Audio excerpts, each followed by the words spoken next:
A'udhu billahi minash shaitanir rajeem. Bismillahir rahmanir rahim. I welcome to all the biology students to my YouTube channel Biology with Muhammad Abid Malik. So we are going to start our today's lesson, study of malaria. Basically, study of malaria is a continuity of last one lesson, its application of last one lesson, scientific method. So now we are trying to start it. Our objectives are so much clear. How biologists solve the biological problem concerning the cause and transmission of malaria.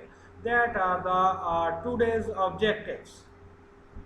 Secondly, we try to see the history in ancient time. More than 2000 years ago, physicians were familiar with malaria. Biologists describe it as a disease of chills and fevers with recurring attacks. Occurrence of malaria was generally, biologists believed that the malaria disease was more common among people living in low and marshy areas. That was the occurrence of malaria. Myths. The matter of myths is concerned. Stagnant water of marshes poisoned the air, and as a result of breathing in this bad air, people got malaria. That was the myth developed in that era. So now we are trying to understand about the word malaria. Word malaria basically belongs to Italian language. That word malaria is formed of two words. One is a mala, that means bad, and area means air. So simple scenario, malaria means bad air. Observations or experimentation was done at that time to understand about to work on the malaria. Some volunteers drank stagnant water from the marshes. They did not develop malaria. In simple scenario, we say that voluntarily who drank stagnant water from the marshes, they did not got malaria. In the 17th century, as you are well aware, America was discovered, and some of the traders got cuna bark and introduced into the European as well as other markets, other markets in the different regions of the world. So they sell bark of cuna as a treatment of malaria. But some of the dishonest traders got a very similar bark that was the bark of cinchona, which was having so much resemblance with the cuna bark. Cinchona bark contains quinine was introduced, and that dishonesty of traders become a big opportunity, big facility for the human being to treat the malaria. So it becomes the best treatment of malaria at that time. History of malarial treatment. At that time, physicians treated malaria with cinchona without understanding the cause of malaria. 200 years later, it was found that some diseases are caused by tiny living organisms. Now the scientists, biologists work on this presence of tiny living organism. First of all, Mr. Levran worked in 1878, who was a French army physician. Levran began to search for the cause of malaria. He took small amount of blood from a malarial patient and examined it under the microscope. He observed some tiny living creatures in the blood of malarial patients. His discovery was not believed by other scientists, biologists. Then after the work of Levran, after 2 years later, another physician saw the same creature in the blood of another malarial patient, but there was no acceptance for this tiny creature. 3 years after the second discovery, the same creature was discovered for third time. The organism was given a name of Plasmodium. That was the basically invention or discovery of Plasmodium.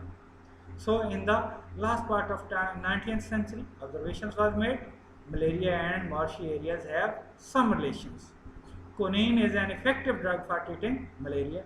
Drinking the water of marshes does not cause malaria. Plasmodium is seen in the blood of malarial patients. So the hypothesis was developed from these observations. Plasmodium is the basic cause of malaria. Second,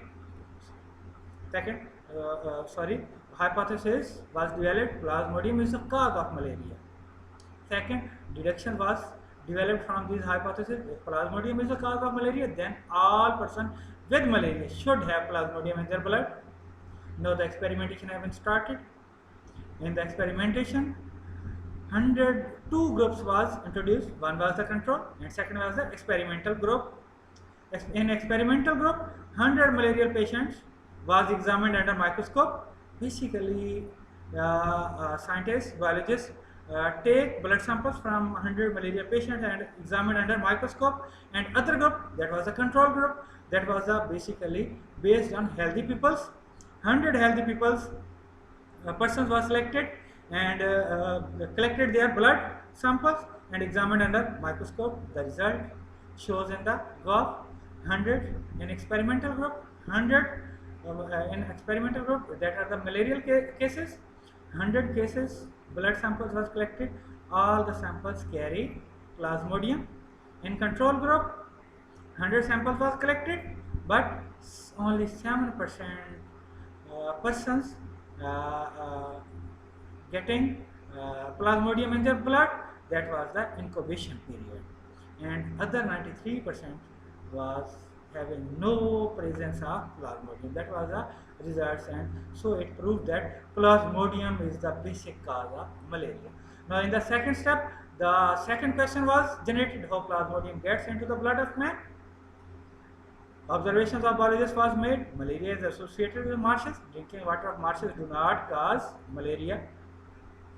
So Dr. A.F. King was worked in 1883. People who A.F. King was developed 20 observations. Only we put 3 observations here. People who slept outdoors were more likely to get malaria than those who slept indoors. People who slept under fine nets were less likely to get malaria than those who did not use such nets. Individuals who slept near a smoky fire usually did not get malaria. Hypothesis of A.F. King: mosquitoes transmit Plasmodium and so are involved in the spread of malaria. So that is the hypothesis developed by A.F. King. Then deductions: Plasmodium should be present in the mosquitoes. A mosquito can get Plasmodium by biting a malarial patient. That was the two deductions. Now we are going forward to the experimentation of Dr. Ronald Ross, who performed these experiments in the India. He allowed a female Anopheles mosquito to bite a malarial patient. He killed the mosquito some days later and examined. Found Plasmodium multiplying, replicating in the mosquito stomach. So there is a presence of Plasmodium. Experiments on human was prohibited. So that was got a prohibition. So experimentation was done by Ronald Ross on sparrows. He allowed a female Culex mosquito to bite on the sparrows suffering from malaria. Some of the mosquitoes were killed and studied at various times. Ross found that Plasmodium multiplied in the walls of mosquitoes' stomach and then moved into the mosquitoes' salivary glands. He kept some mosquitoes alive and allowed them to bite healthy sparrows. Now we feel the results. Experimentation. Ronald Ross found that the saliva of the infected mosquito contained Plasmodium, that is a plural of Plasmodium, and these entered the sparrow's blood.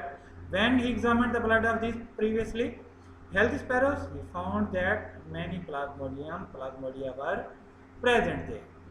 Now experimentation was moved on towards a human. That work was done by Italian scientists. In the end, hypothesis was tested by direct experimentation on human being. In 1898, Italian biologists allowed Anopheles mosquito to bite a malarial patient. The mosquito was kept for a few days and then it was allowed to bite a healthy man.